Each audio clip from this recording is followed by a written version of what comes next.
Happy Friday, everybody. This is Pastor Ty, and we are looking forward to this upcoming Sunday, which will be November the 23rd, where we're going to be entering Mark chapter 15. For those of you who've been with us all year, back in January, we started a year-long series through the Gospel of Mark titled King and Kingdom, and we are beginning the penultimate chapter this Sunday, where we'll be covering the verses 1 through 15 in Mark chapter 15. So a really important passage. I'm going to do what we usually do during these previews, and I'm going to read the passage, and then I'll just give you some of those high bar things to look for as we make our way into the weekend and prepare our hearts and minds for what's coming. So Mark chapter 15, 1 through 15. And as soon as it was morning, the chief priests held a consultation with the elders and scribes and the whole council. And they bound Jesus and led him away and delivered him over to Pilate. And Pilate asked him, "Are you the king of the Jews?" And he answered him, "You have said so." And the chief priests accused him of many things. And Pilate asked him, "Have you no answer to make? See how many charges they bring against you." But Jesus made no further answer, so that Pilate was amazed.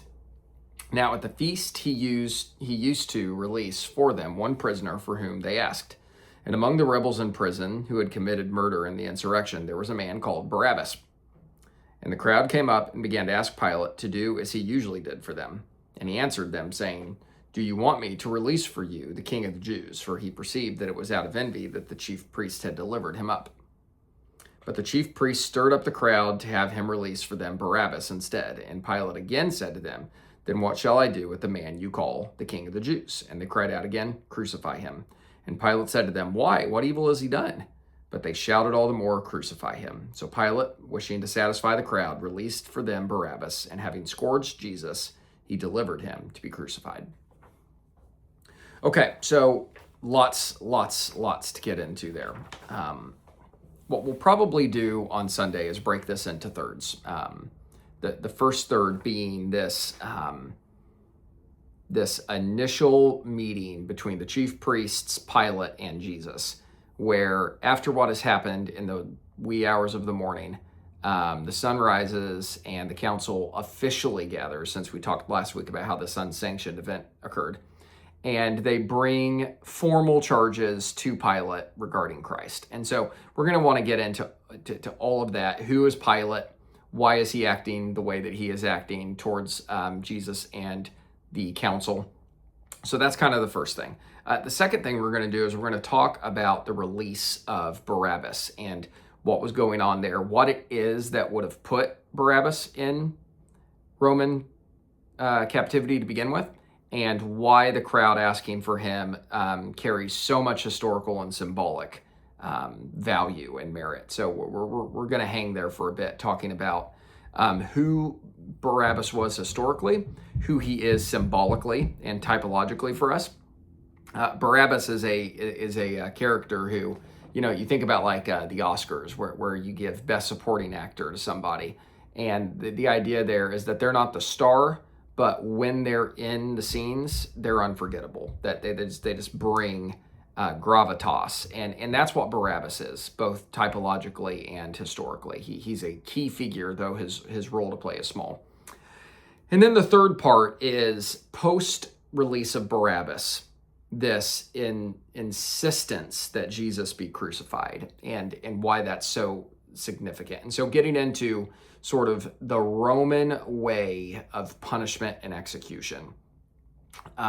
We won't go into too much detail, because we'll get into greater detail on what a crucifixion is next week when we cover the actual crucifixion of Christ. But in the meantime, we're certainly going to want to look at this title that's been given to Jesus, King of the Jews.